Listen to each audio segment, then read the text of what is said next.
하겠습니다. 감사합니다. 찬양이 너무 아름답습니다. 그렇지요? 주와 함께 죽고 주와 함께 살겠습니다라는 이 찬양의 고백이 저와 여러분의 또 신앙의 고백이 될 줄 믿습니다. 고난주간입니다. 특별히 수요 예배 가운데 나오신 여러분을 환영하고 축복합니다. 오늘 저녁에 예배에 나오시기 많이 힘드셨지요? 하지만 오늘 말씀을 통해서 또 새 힘을 회복하시는 그런 축복이, 은혜가 가득한 시간 되시길 주님의 이름으로 소망합니다. 우리 주변에서 생산되는 모든 물건은 그 물건이 어느 회사에서 생산된 것인지 잘 알 수 있도록 심볼이나 마크를 잘 보이는 곳에 박는 그런 경우를 보게 됩니다. 자동차도 마찬가지죠. 이 자동차가 어느 회사에서 나왔는지 본넷 앞을 보시면 앞에 상표가 딱 붙어 있습니다. 로고나 심볼을 본넷 앞에 붙여 놓습니다. 마크나 심볼이 회사를 대표하는 이미지가 되기도 하고 또 상징이 되기도 합니다. 마찬가지로 종교에는 종교를 대표하는 상징 그리고 심볼이 있습니다. 연꽃은 뭐를 상징하지요? 불교를 상징합니다. 별과 초승달은 이슬람을 상징하지요. 그리고 유대교는 다윗의 별을 상징으로 삼는다고 합니다. 그러면 질문 하나를 드려볼게요. 기독교는 무엇이 상징일까요? 네, 맞습니다. 당연한 걸 여쭤봤네요. 기독교는 십자가가 심볼이고 상징입니다. 그러면 십자가는 왜 기독교의 상징이 되었을까요? 십자가는 그리 아름다운 것이 아닙니다. 십자가는 그저 흉악범을 사형하는 사형의 틀 일종이었습니다. 틀 가운데 가장 극심한 고통을 느끼며 죽음을 맞이하게 하는 형틀이 바로 십자가였습니다. 또한 사형수에게는 가장 잔인했고 가장 수치스러움을 느끼게 하는 처형이 바로 십자가 처형이었습니다. 그렇다면 왜 이러한 사형 도구가 기독교의 상징이 된 것일까요? 조금 더 아름답고 조금 더 매혹적인 것으로 기독교의 상징을 삼았더라면 많은 사람들에게 더 친근하게 다가갈 수 있지 않았을까요? 그런데 여기에는 아주 중요한 의미가 있습니다. 십자가의 의미를 살펴보기 이전에 먼저 예수님께서는 과연 십자가를 어떻게 생각하셨는지 한번 생각해 볼 필요가 있는 것 같습니다. 우리가 다 알다시피 예수님께서는 십자가를 지시기 전에 제자들과 함께 겟세마네에 오르십니다. 그리고 겟세마네에 오르셔서 따로 한편에서 기도하셨습니다. 그 기도의 내용이 마태복음 26장 39절 말씀에 기록되어 있습니다. 우리 같이 한번 읽어볼까요? 조금 나아가사 얼굴을 땅에 대시고 엎드려 기도하여 이르시되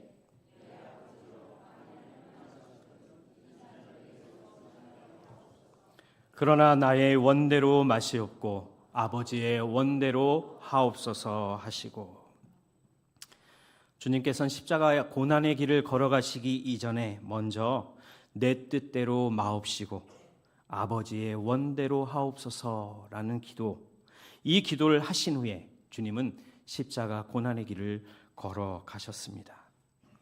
그렇습니다. 주님께서는 십자가를 어떻게 보셨는가? 온전히 하나님의 뜻이었다. 하나님께서 원하시는 것으로 십자가를 바라보셨다는 것입니다. 주님의 간절한 마음은 저와 여러분이 모두 알다시피 어떻게 하면 십자가를 피할 수 있을까? 십자가가 아닌 다른 방법은 과연 없을까? 그래서 아버지 되신 하나님께 이렇게 기도하신 겁니다.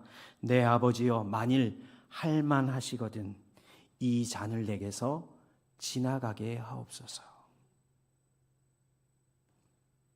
그런데 마지막 주님의 기도는 어땠다고요? 나의 원대로 마옵시고 아버지의 원하시는 대로 하시길 원합니다 라고 기도하셨다는 것입니다. 십자가의 길은 주님께서도 피하고 싶은 고난의 길이었습니다. 주님께서도 감당하기 벅찬 십자가의 길이었습니다.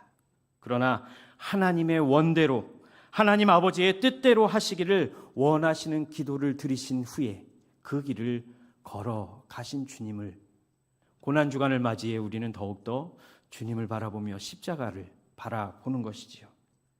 그렇습니다. 우리 예수님께는요, 십자가가 하나님의 뜻이었고, 십자가가 하나님께서 원하시는 하나님 아버지의 마음을 이루어드리는 도구였다는 것입니다.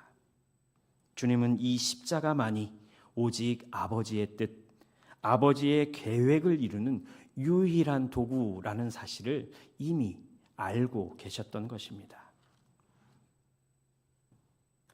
요즘 십자가를 많이 볼 수 있습니다.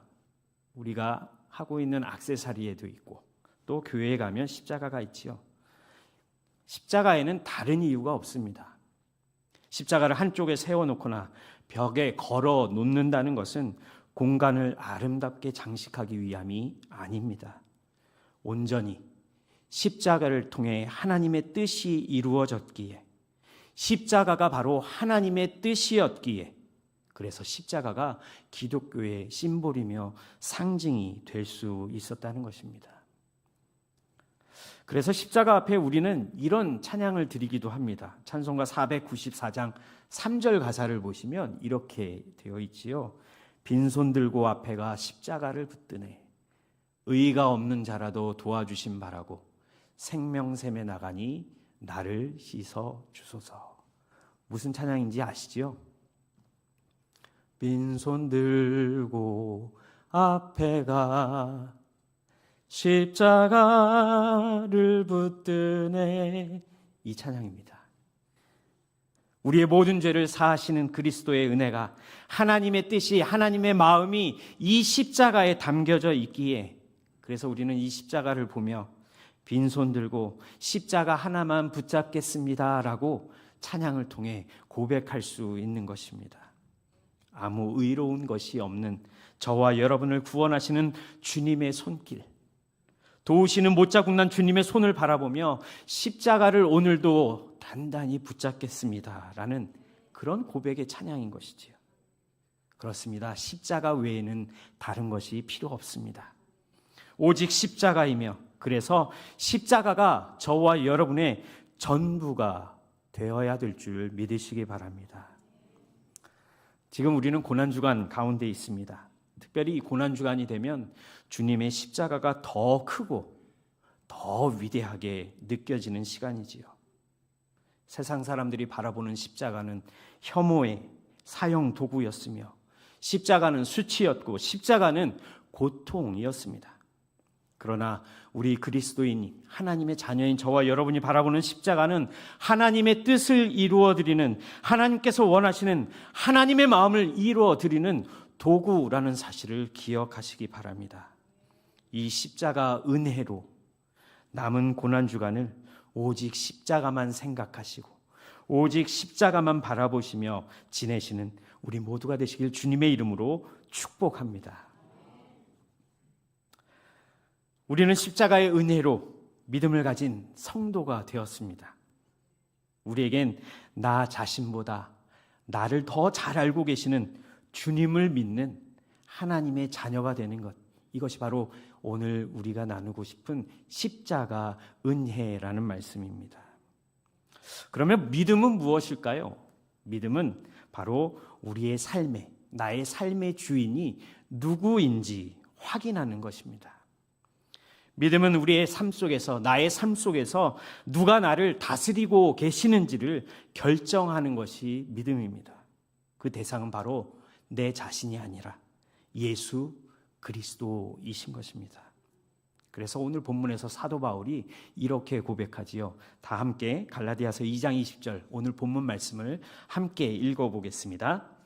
내가 그리스도와 함께 십자가에 못 박혔나니 그런즉 이제는 내가 사는 것이 아니요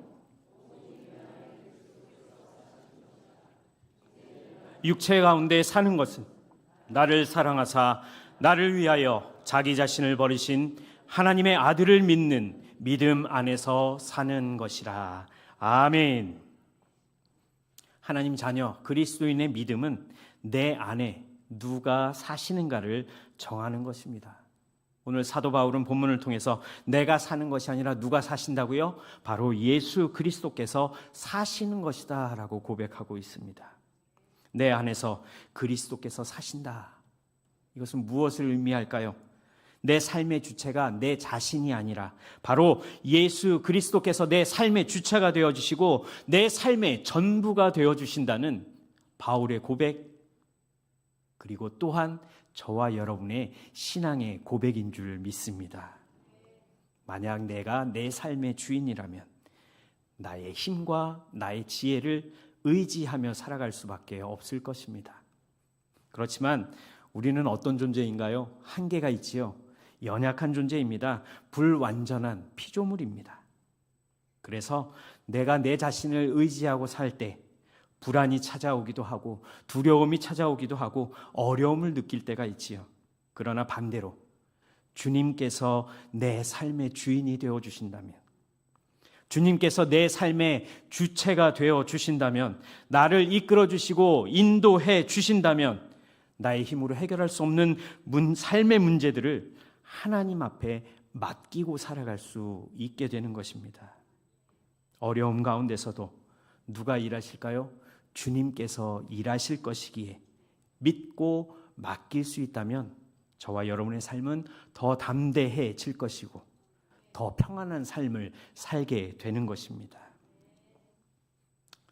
오늘 이 밤에 한 사람을 제가 소개해 드리려고 합니다. 여기 자신의 삶을 자신이 책임지려 하다가 다시 주님께로 돌아온 한 사람이 있습니다. 누군지 한번 속으로 맞춰보시기 바랍니다. 그는 예수님을 따르던 제자였습니다. 예수님의 가장 가까운 곳에서 예수님의 놀라운 기적과 이적을 직접 목격하였고 예수님을 사랑하는 제자였습니다. 그런데 어느 날 그렇게 믿고 따랐던 선생이신 예수님께서 직접 자신의 눈앞에서 사람들에 의해 체포당하시고 신문 받으러 가시는 장면을 목격하게 되지요. 그리고 예수님께서 어떻게 되실지 그 결과가 궁금하여 신문 받으시는 장소까지 따라갑니다. 그런데 그곳에서 예상치 못한 일을 겪지요. 누군가 자기를 보며 예수님의 제자다, 예수와 함께 한 자다 라는 이 외침을 통해 그 사람들을 향해서 이 사람은 3번이나 예수의 제자가 아니라고, 심지어 예수님을 저주하며 부인했던 사람이었습니다. 그리고 곧 달기 울었고 주님께서 이미 말씀하셨던 내가 나를 3번이나 부인하겠다라는 말씀이 기억난 이 사람은 그 자리에서 통곡하며 회개하였습니다. 이 사람은 누굴까요? 맞습니다. 베드로입니다. 오늘 자꾸 당연한 걸 물어보죠. 베드로입니다. 베드로는 예수님을 부인했던 그날 이후부터 어떤 생각을 가졌을까요? 자신의 삶 가운데 가장 큰 오점을 남겼을 것이다 라고 생각했을 것입니다.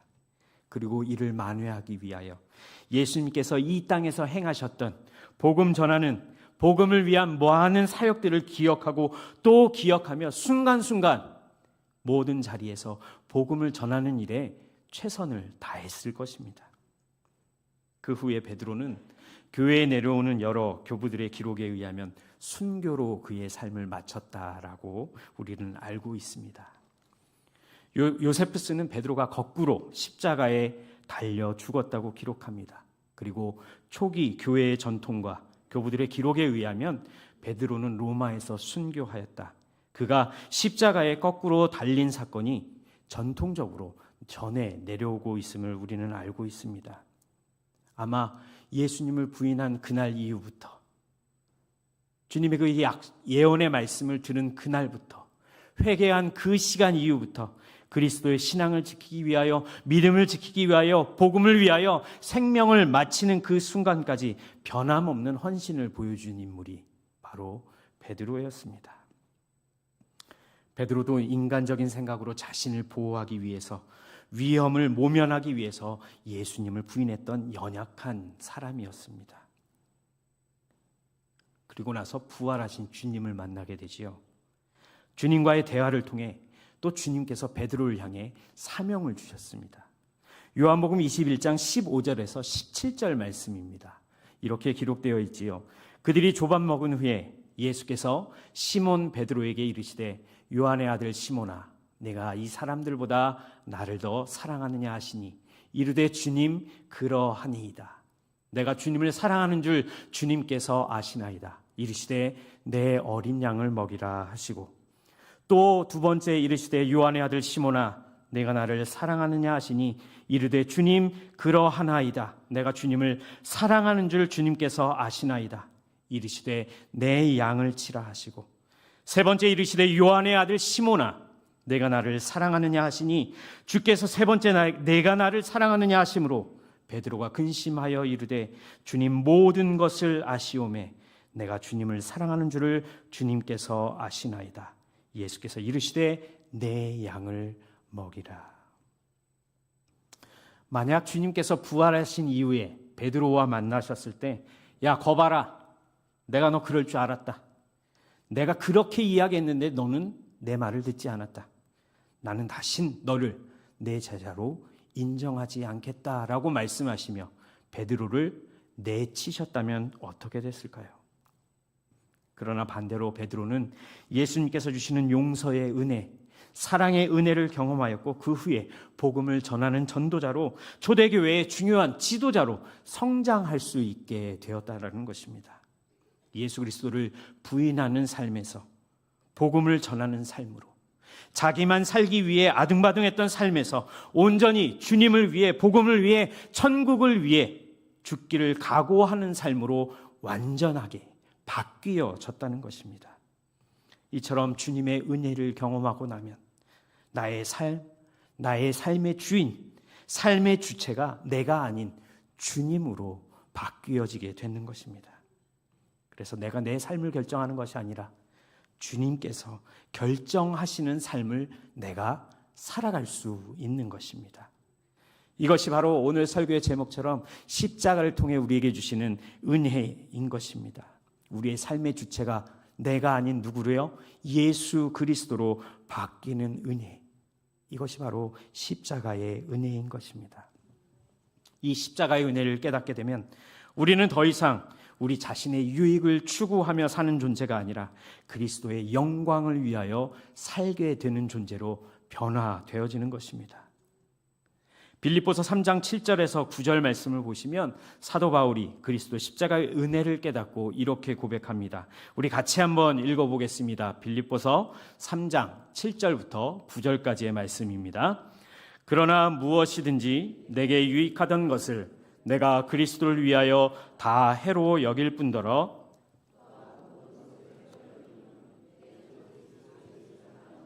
가장 고상하기 때문이라.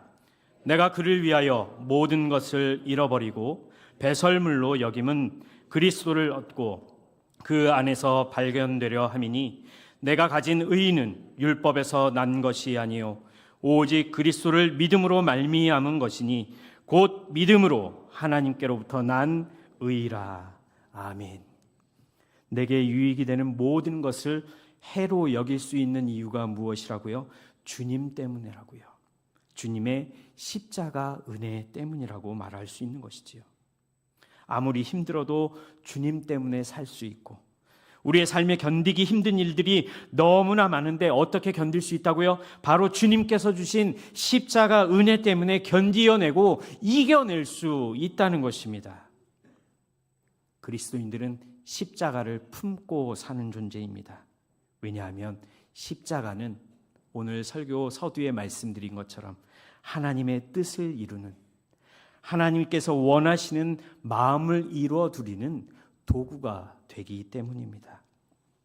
다른 것을 통하여 이루어지는 것이 아닙니다.